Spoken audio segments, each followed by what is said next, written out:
Assalamualaikum teman-teman.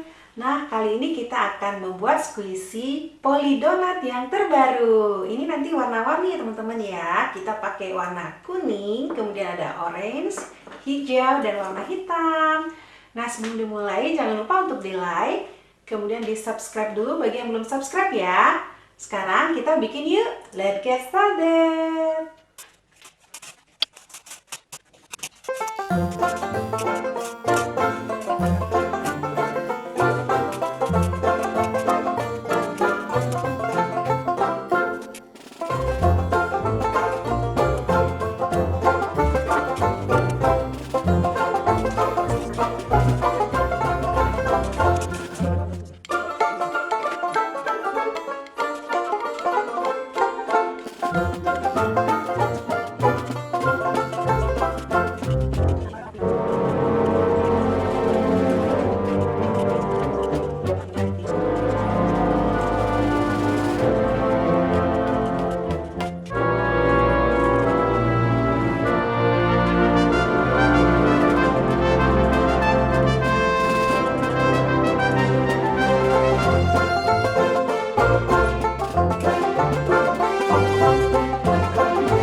tuh Poli donatnya. Nah, dia warna-warni ya. Ini donatnya kita bikin warna orange. Nah, ini pantatnya nih di belakang tuh. Nih, donatnya dia ada taburan krim putihnya sama ini ada hijaunya. Oke, sekarang kita coba squeeze ya. Nih, kita squeeze wajahnya. Wow, ini enak banget di squeeze-nya. Tuh, squeeze donatnya. Tuh donatnya juga enak banget. Tuh, slow banget teman-teman squeeze-nya. Tuh, kalau dari samping tuh kelihatan tuh dia lagi jalan. Nah, sekarang nih pantatnya si Poli di belakang gitu dia. Sekarang kita coba squeeze juga. Wow, ini juga slow teman-teman. Tuh, slow banget. Enak lagi nih nge-squeeze-nya. Dia slow banget tuh. Wow. Oke teman-teman semua, terima kasih ya sudah menonton video tutorial cara membuat Poli donat edisi terbaru. Ini terinspirasi dari license-nya populer ya. Nah, yang terbaru dia warna-warni seperti ini teman-teman. Nah, oke teman-teman, jangan lupa untuk di like, komen di bawah, kemudian share juga video ini ke teman-temanmu. Thank you for watching. See you in my next video. Assalamualaikum warahmatullahi wabarakatuh.